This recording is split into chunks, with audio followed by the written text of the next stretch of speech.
Our next guest is a gentleman who suffered as a child from both asthma and a bad stammer. He went on to become one of the great operatic baritones of the century, with a repertoire of 98 operas, all of which he remembers by heart to this very day.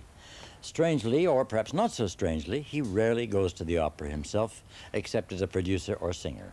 He is Tito Gobbi. Only when I approach a role for the first time, I like to see him, see my character. So I draw, I sketch. Sometimes also I work with clay.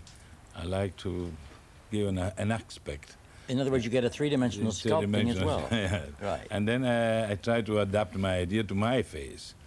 And nobody knows my face better than me, unfortunately. So I know where to put the right makeup to avoid some little fat in here to make the eyes more expressive. That's it. Well, the book is very profuse with illustrations, I'm happy to see, and there are some incredible makeups in it. And you do them all yourself? Yes, always. I've been also, when I did some film in the beginning of my career, 26 film I didn't want the makeup attached my face, because yes, if it is just for a little powder, it's okay, but if you have to create a character, you have to do it by yourself, I believe. Right. Now, there is a thing you say in the book which fascinated me in terms of today, due, I think, partly to the war, which ended when you were about 32 years old. Yes. You were required to spend most of your life at that time in your own country. Oh, yes. And you say in the book that you're rather grateful for that you weren't able to go abroad before that. Yeah. Why is that? Because first of all, I was obliged to stay in the country. We were not allowed to go out. Only Germany, when the treaty, Italy and Germany was working. I went to Berlin. That's the only trip out of my country I did. And so obliged to sing and to stay in Italy. I was singing at the La Scala in the Royal Opera House in Rome, in the most important theater. And I had the chance to mature properly there in the Italian repertoire with no problem of foreign languages.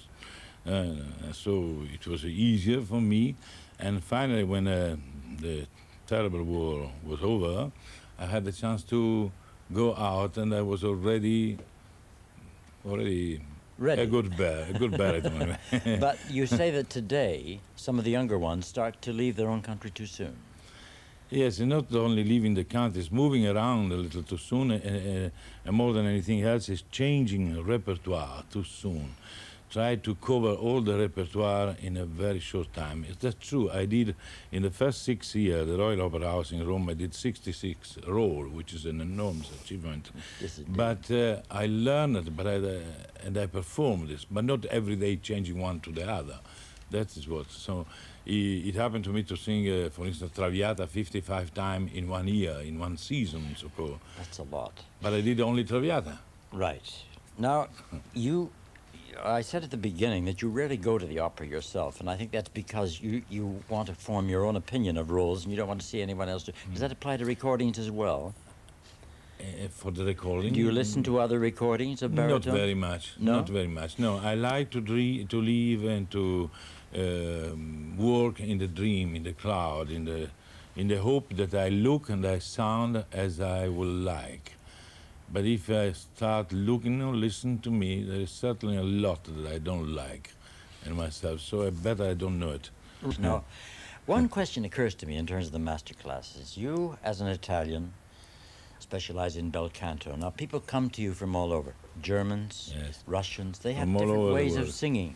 How can you work with them without spoiling what they've learned? Oh, that's what I try not to do, really, not to spoil what I have learned.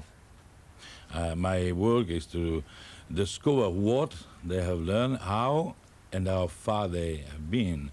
And naturally, I do everything in the Italian repertoire, most in the Italian repertoire. And I try to see where they are weak, where they can be improved, and give a little more confidence, because action is so important today. To be an actor is equally important as to be a singer for a singing actor, for an opera singer.